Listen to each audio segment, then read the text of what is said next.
We are going to start this webinar. And again, the webinar is going to go for 27 minutes. I'm going to be right here watching myself. How crazy is that? And then we're going to answer questions. I'll stop sharing my screen. Those of you on Substack, don't you worry. Brad's going to be copying your questions and putting them in the Zoom chat so that I can see them. So go ahead. And if you have questions and you want to put them in chat while the webinar is going, that's cool. That way you're remembering what you wanted to ask. Hi, everybody. Welcome to this free webinar, Identifying and Disrupting Unhealthy 2E Parenting Styles. And you're here because you are parenting or grandparenting a child who's identified as twice exceptional 2E, or what I say in the title of my book, Gifted and Distractible. This is somebody who's identified as gifted in some or more than one area and has a coexisting learning difference, anything from anxiety, executive functioning challenges, processing speed differences, or any other learning difference like ADHD, dyslexia, dysgraphia, auditory processing, visual processing. So any of those conditions that can co-occur with giftedness. The question is, why did you actually decide to become a parent? Take a second. Just if you need to close your eyes, think for a moment, why did you decide to become a parent? Maybe jot it down, maybe just think about it. Here's the thing. I parent 3 twice exceptional kids. I know how complex it can be. And when I reflect on why did I decide to become a parent, I promise you, I did not answer in my own head because I wanted to be in exhausting, never-ending power struggles. And I bet you didn't write that down either. Nobody becomes a parent because they want it to be so hard, or they want it to be so complex, or they wanted to experience gaslighting, people not understanding their kid or misunderstanding their kid, right? That's not why you became a parent. But yet here you are in this situation where you find yourself sometimes, maybe not all the time, but sometimes with a parenting style that feels unhealthy, or at least not yielding what you were hoping, not yielding that lovely, joyful family scenario, not yielding a child who listens and does what they're asked all the time. And you therefore find yourself in a situation where there's a lot of power struggles and conflict. There can be. Okay, so let's back up for a second and think about the typical 2E child. And there is no typical 2E child. Once you've seen one 2E child, you've seen one 2E child. But what I can tell you is typically what we see in a gifted and distractible child is an intensity. Like you're looking at your neighbor's kids and your kid is like that times 100, or they go from 0 to 100 rapidly. You know, you have maybe the terrible 2s, but man, your terrible 2s were like otherworldly. Sometimes we say the freaking 4s, you know, if it wasn't the terrible 2s, it was the freaking 4s. Whatever it was, there's intensity. And even if you're parenting an adolescent, a young adult, there's just an intensity that's different than a neurotypical child. Things affect them bigger. They affect people and things bigger. And then there may be this rage to learn, right? To the exclusion of many other things. There's this frustration if they're fed information drip by drip, they need to be fed through a fire hose. They want to learn as much as possible. And they want to know the why, but they want to know the why behind the why. They might have unbelievably uncommon abilities from a young age where you go, whoa, can you believe this kid can do that? And they might have enormous emotions and get hurt feelings easily. Or they may need to emote in a way that's like intense and hard for you. They may hyper focus on things that they really care about, but have no focus for things that might matter to you, but don't matter to them. School is often, ironically, if you pair this with the rage to learn, if you juxtapose rage to learn and frustrated at school, that's hard to figure out. But school is very often a source of frustration. And there are social emotional challenges. I often say the biggest irony for gifted and distractible kids is how much they just want to connect and how bad they are or how unsuccessful they are at connecting.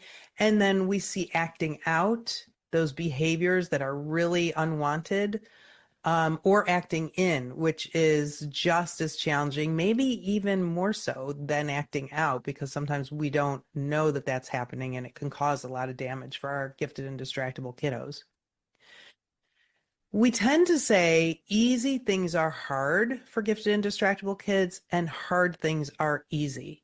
So anybody have an issue with getting their kids to brush their teeth? I would say a good 95%, maybe even more of my clients have a hard time getting their kids to brush their teeth, or waiting for something that they want to do, or trying to get something over that they don't want to do. Getting dressed can be hard. Transitioning to anything can be hard. And that transition happens all the time, guys. It's not just like transitions we think of like big transitions, but waking up or going to sleep or eating or going between a weekend to a weekday or a vacation to a non-vacation, a holiday or a non-holiday to a holiday. Standing in line, making friends, doing their chores. These things tend to be hard for gifted and distractible kids.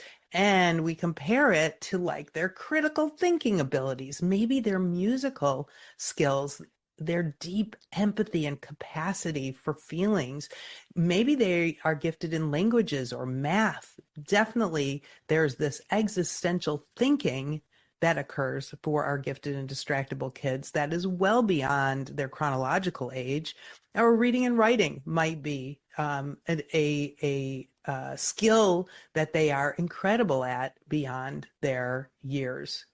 So when easy things are hard and hard things are easy, it's really hard not to get into that, why can you do this, but you can't do that mode as a parent or a teacher.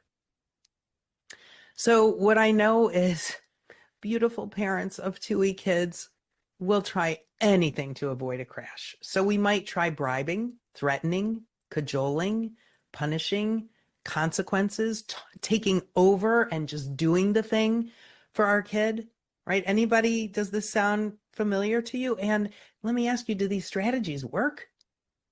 If they do, it's because you have a particularly, which is not typical, compliant kid, but you're undermining your relationship with the child, with your spouse or partner. Sometimes there's one parent who tries all of these strategies over on the right side of the screen, and the other one is trying not to do those strategies, and that causes conflict between spouses or partners. You might really undermine your relationship with your other children because they're like, how come he gets to do or doesn't have to do the things, but I have to do the things? And how come he gets that prize for brushing his teeth like I brush my teeth, right? And with yourself, because you kind of feel icky that you're using those strategies. And why do you use those strategies? Well, there's reasons, and we're going to unpack them in a second. But the first thing I want to do is I'm putting up on the screen the rage bell curve. Okay. Most people intervene. So the rage bell curve at the apex of the bell curve, that's, let's call, the unwanted behavior, right? That's when most people intervene. When is it absolutely not going to change behavior? At the top of the rage bell curve, in the midst of the behavior. When do interventions help? If you can anticipate and plan for, or you reflect afterwards and talk about, unpack, and help the child gain agency. Okay, so this is really important to have this concept in mind, because not only if you're parenting in unhealthy styles, but you're doing it at a time. So time, place, and manner are really important. So the time at the top of the rage bell curve or in the midst of the behavior is really the worst time and the least likely time to have impact for you to intervene. Okay, so let's talk about some parenting styles. We'll talk about the typical parenting styles first, and then the 2E parenting styles. So here on the left side of the screen, you see 4 parenting styles. And each quadrant has a level of boundaries and a level of love. So authoritative, I'm going to just put a little gold star there. The authoritative quadrant, that's where we want to be. Nobody's there all the time. You're going to find yourself in all four of these areas at certain times. So the authoritative area is where you have high boundaries, like we know what to expect. These are the boundaries, and high love. Authoritarian parenting, that next quadrant over on the right, that's when we have high boundaries. Like, I got a lot of rules, but I'm not really very kind or empathetic as I tell them to you or implement them. And then we have low boundaries and high love, and we call that permissive parenting. And then low love and low boundaries is kind of like neglectful. I'm exhausted, overwhelmed, burnt out, right? And then we can fall into that quadrant. So there are these four areas that people talk about as far as typical parenting styles, and you're going to fall into various ones at different times of your day and your life with your parenting of your child. There are three parenting styles that I identify and talk about in my book, Gifted and Distractible, and that's the talker parent, the anxiety-ridden parent, and the fix-it parent. So let's see if you relate to any of these parenting styles. So the talker parent, what happens is when we parent 2E kids, we might be 2E ourselves. It's all genetic. And even my clients who have adopted their kids, it's fascinating. They also, one or both, are 2E. So we as the parent might be gifted verbally. So we have this verbal precocity, right? We have this font of knowledge. We have lots of opinions.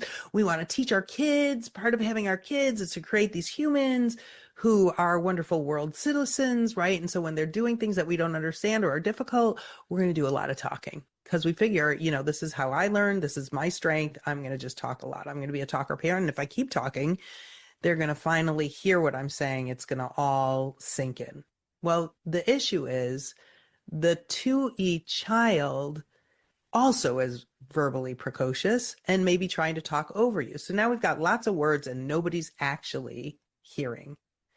They also have a font of knowledge, and you might have a sensory seeker or a sensory avoider. And if you have a sensory avoider, it's going to be too much for them to hear all those words. And if you have a sensory seeker, they're going to absolutely be trying to talk over you.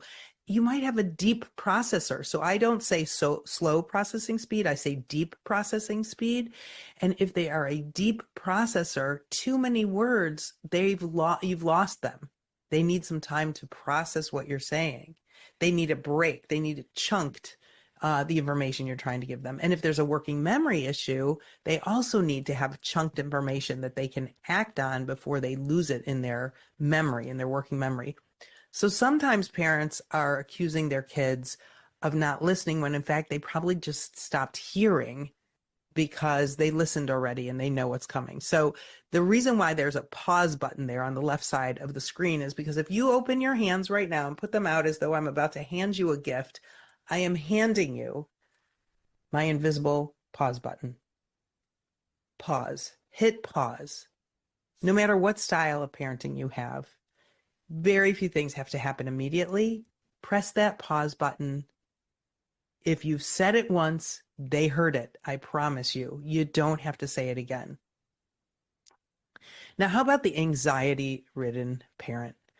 And by the way, you might fall into all of these styles, parenting styles, but you might be managing your own trauma. And you might be thinking to yourself, oh my gosh, what are people going to think? What are people going to say? If he does or doesn't do that thing, he's going to lose out on that friendship, that entrance into that class or that extracurricular activity, right? You feel like you're always waiting for the next shoe to drop. You feel ill-equipped, and you may be reliving some of your childhood trauma through watching your child make the same mistakes, behave in the same manner. And so you're parenting through this anxiety. The effect on your child is that they feel fearful. They pick up on it. They're incredible antennae. They don't see that there's a person in charge. That's really scary. Kids need to know somebody's in control, somebody's in charge. And of course, anxiety is all about trying to gain control. So they might feel insecure because they're picking up on possibly your insecurity. They might develop a negative self-concept, and they probably are going to become risk avoidant, because when we parent through fear, it encourages our kids to mimic or also to live in fear. The third style I see in my 2E parents is the fix-it parent. So I call this frontal lobing or frontal lobe parenting, right? I can do this. I can be really efficient. Let me do this because it's going to save my kid pain. It's going to save my kid effort. It's going to just make it easier. I just want my kid to not, it's like that train that I had up in a former slide where I said, we're just going to jump in front of that train to stop the train coming down the track that we see, right? We are a doer or a problem solver. In our professional lives, we might be the go-to person, the leader, the person who gets things done. We also want peace at all costs, and we might be conflict avoidant. Not always, but we might be conflict avoidant. So we're just going to do this thing because it's easier and let me do this and get it done. How does this fix-it parenting affect a 2E child? There might be learned helplessness, right? Like, oh, my parent has to do all these things for me because they know I can't do these things myself. So there's like this lack of trust in themselves and a discomfort, and they're unable to self-advocate, and they just immediately will go to, I can't do that. I need somebody to do that for me. So since 2E kids are destined to deal with difficult situations throughout their lives, this parenting style hinders the child's growth and success for the future. We're taking away the opportunity to learn skills. We're taking the opportunity to learn from mistakes. Okay, so what do we do? Well, we need to identify your parenting style so we can adjust it. So ask yourself, what do I do when my child does X, where X stands for something that's really difficult for you, some behavior that's challenging? Do you talk a blue streak? Does your pulse quicken? Or do you go into fix-it mode? Or all three? And take a minute and ask yourself why. And then ask yourself, what am I feeling when that thing happens, when my child does that thing?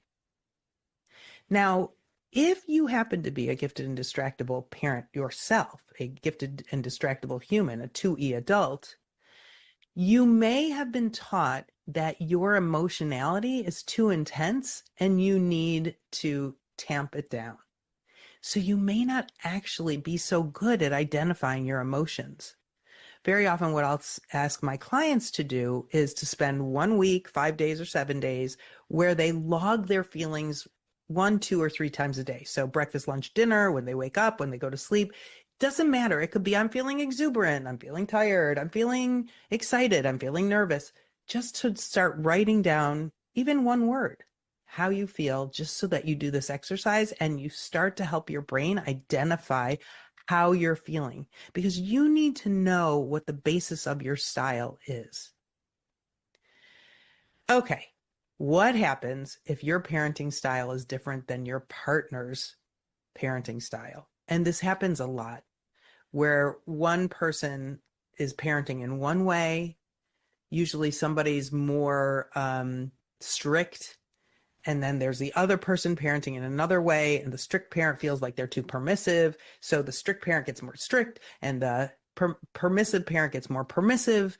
And it's really hard actually for the child to understand what they're supposed to do, who's in charge, and if it's okay. Also, if you have a sensory seeker living with a sensory avoider, not just the parent versus the child, but the parent versus the parent, one parent may be able to tolerate more of a behavior than another parent. The most important thing is to identify that this is your style, your pattern, your situation, so that you can actually divide and conquer. Because if you know that you have, let's say, a child who incessantly talks and one parent is like so overwhelmed and exhausted just by that, and the other parent is not, then we know we have to like make sure that the sensory avoiding parent gets breaks, right? And if we have a parent who is a morning person and a parent who's a nighttime person, well, then we need to really play to our strengths. Just like we need to play to our kids' strengths, we need to play to our adult self's strengths. Okay, so let's talk about some more specific strategies to disrupt unhealthy parenting styles. So anticipating triggers is huge. You already know so much, you guys. I could say to you, hey, what happens when it's time to brush your teeth? What happens when it's time to go out the door? What happens when it's time to do math? What happens when you have a play date? What happens when it's time for a meal? What happens when it's time to get off of the screen, right? You already know so much.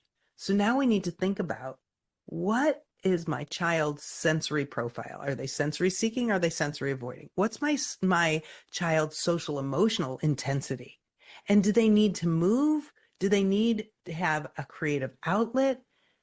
I need to anticipate. Does my kid need food, sleep, or exercise? What does my kid know to fill? What does my kid need to fill their resilience bucket? And be aware of that. You know, hope springs eternal, but waiting for things to be just right or hoping things will be just right or today will be different rarely works. So we need to be aware and anticipate and plan for challenges. Otherwise, we fall into our unhealthy parenting styles because we're annoyed, we're not prepared, and we're frustrated. Here's what I know. Triggers may be different, but one thing is absolutely the same for gifted and distractible kids, and that is that when the environment and or expectations are inappropriate, I'm going to expect you to sit still. I'm going to expect you to not talk. I'm going to expect you to do your chores the first time I ask you. The child reacts in a big way, and then that triggers the parent, and the parent reacts in a big way. So we have to stop that cycle. We can't get sucked into that cycle. And anticipating helps us to avoid that cycle in a way. So instead of wishing and hoping things were different, lean into how things are. So if you know and you can anticipate your child is sensitive to noise, we know he's going to melt down at loud gatherings. So you have a choice. You avoid, you don't go to loud gatherings, or you anticipate. It's grandma's 80th birthday. We need to go and we're going to have dinner in a restaurant. It's going to be loud and it's going to have odors. And so either one parent can't go or we get a babysitter for our 2-week child, or we anticipate and we have a conversation with the child and we say, hey, what would make things easier? Maybe we're going to order ahead of time. Maybe we're going to eat ahead of time and just bring snacks. Maybe we're going to have sound canceling headphones. Maybe we're going to bring a book. Maybe we're going to have a project making grandma a birthday card at the table. Maybe we're going to call grandma and talk to her about the fact that this child doesn't love to hug and just needs to do like an elbow tap or a fist bump. Right? We avoid or we anticipate. And sometimes it's okay to avoid, guys. Sometimes if you avoid something that you know, maybe today your child comes home and you can tell, whoo, they're cooked, they're fried.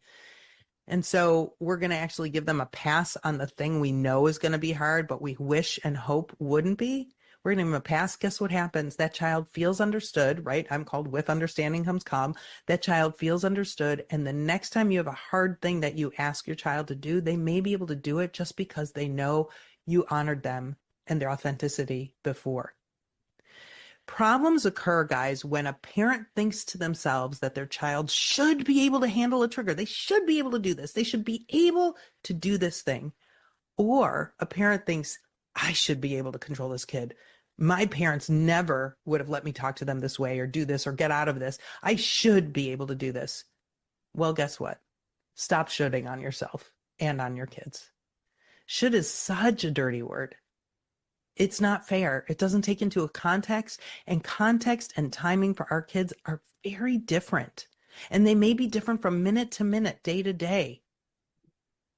So bottom line, the profile of a gifted and distractible child makes parenting complex, but also you and or your partner and or grandparents might also be 2E, and that means you have complexity.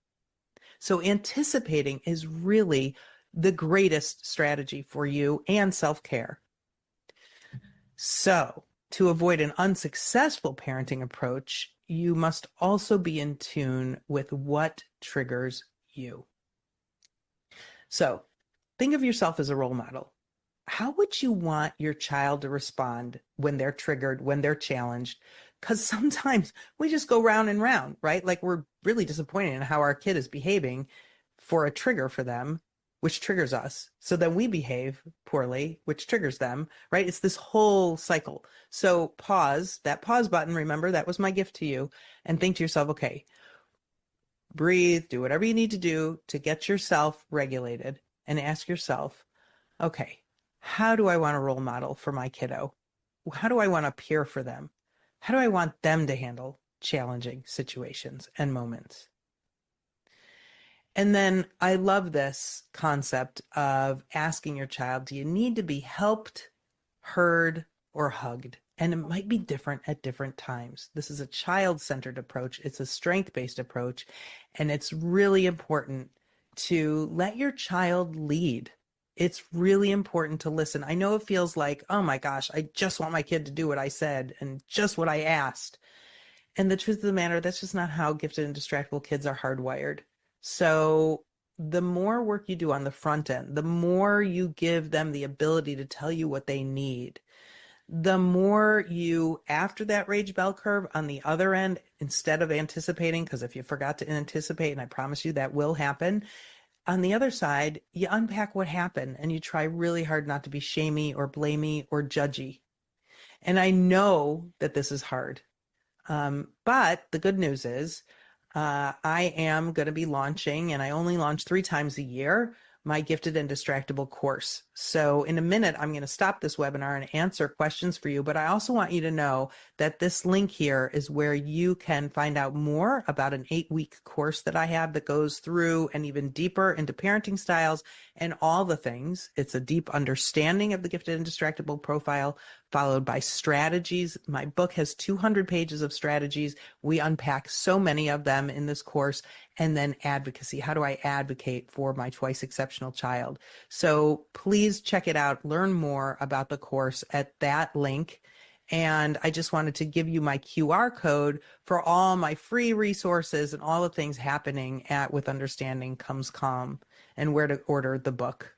So please take a second, grab that QR code, and I'm so happy to answer your questions. And by the way, I wanted to say that when we are going into a holiday season or when we are starting back up with our school year, or if we're transitioning into summertime, these are all times when parenting styles tend to become really intense. We have intense times together. There are intense transitions. And so we have to really anticipate as we go into holidays, as we go into a summer that's much less structured, as we go into a new school year, what are the things we need to consider ahead of time so that we can have a smoother transition and we can honor our child, fill our resilience bucket, and have more joy with our children and our family. Thanks for listening. I'm so excited to answer your questions.